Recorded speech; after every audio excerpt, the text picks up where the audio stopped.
Isang pinagpalang araw sa inyong lahat. Tayo po ay magninilay sa salita ng Diyos, ang pinagmumulan ng awa at tawa ng ating buhay, ang salitawa. Today we are celebrating the feast day of Saint Luke the Evangelist. Sa lahat po ng mga pastoran na si San Lucas ang kanilang patron, happy fiesta po sa inyong lahat. At sa lahat po ng mga physicians, medical professionals, today is the feast day of a physician, of a doctor. Kaya shout out po sa inyong lahat. Happy anniversary din kay Reverend Father Jufer Lopez. Kokonti po ang alam natin tungkol kay San Lucas. Ayon sa tradisyon, siya ay isang physician at matalik na kaibigan at kasama ni San Pablo.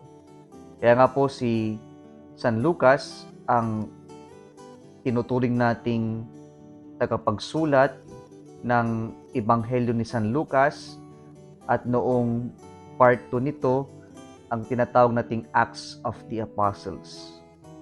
At marahil si San Lucas ay kasama sa 72 disciples na isinugo ni Jesus sa ating Ebanghelyo ngayon.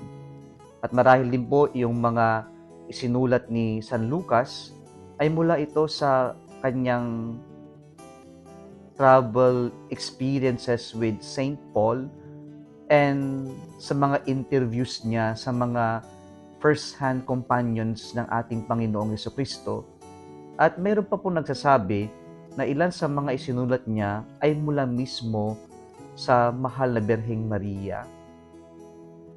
Ngunit makikita po natin, mga kapatid, sa mga sulat ni San Lucas sa Ebanghelyo niya at sa Acts of the Apostle na ang kanyang leaning ay more on to the Gentiles and to those who are in the peripheries, ng mga nasa laylayan. At makikita rin po natin, mga kapatid, na si San Lucas ay talaga pong malapit sa mga mahihirap, sa mga walang boses sa masa. Kaya po ang kanyang ebanghelyong isinulat ay address sa mga pagan converts to Christianity. At makikita natin sa ebanghelyo natin ngayon yung instructions ng ating Panginoon sa pagsugod niya sa 72 disciples.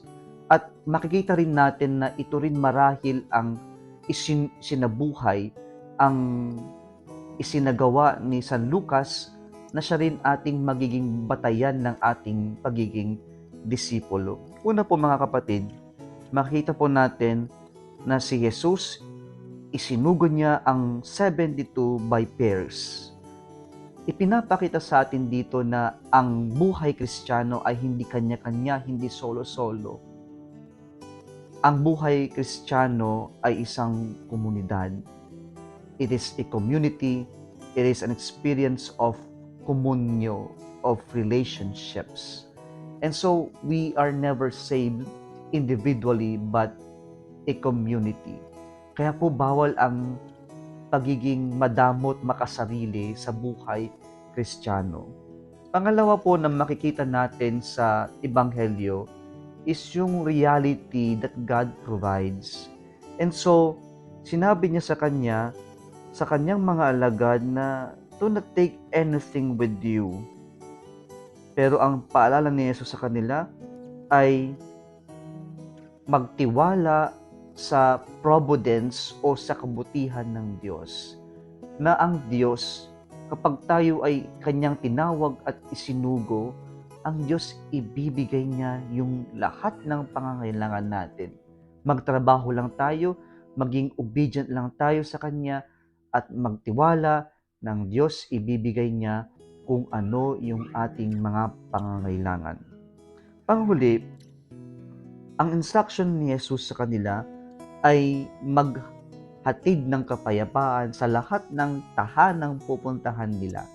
Napakahalaga nito dahil ang mensahe ng mga alagad ni Jesus ay kapayapaan, na magkaroon ng pagkakaisa, na magkaroon ng kapatawaran sa isa't isa, na bagamat hindi tayo perpekto, bagamat meron tayong mga pagkakamali at pagkukulang sa buhay, ang maaari lang natin maibigay ay ang magpatawad at magkaroon ng kapayapaan sa ating tahanan, sa ating pinagtatrabahuhan, at sa ating communities. Nawa mga kapatid, ito yung makita natin na siya ring ibinahagi sa atin ni San Lucas at siya rin yung kanyang isinabuhay sa kanyang pagiging alagad ng Panginoong Jesucristo. Nawa mga kapatid, makita rin natin ang kahalagahan ng ating pagiging isang simbahan, isang community. Pangalawa, makita natin na ang Diyos ipagkakaloob niya kung ano man yung pangangailangan natin. We simply have to do our share in the mission of Christ. At pangatlo, sana po maging instrumento tayo ng tagapaghatid ng kapayapaan sa ating kapwa-tao. Muli isang pinagpalang araw sa inyong lahat.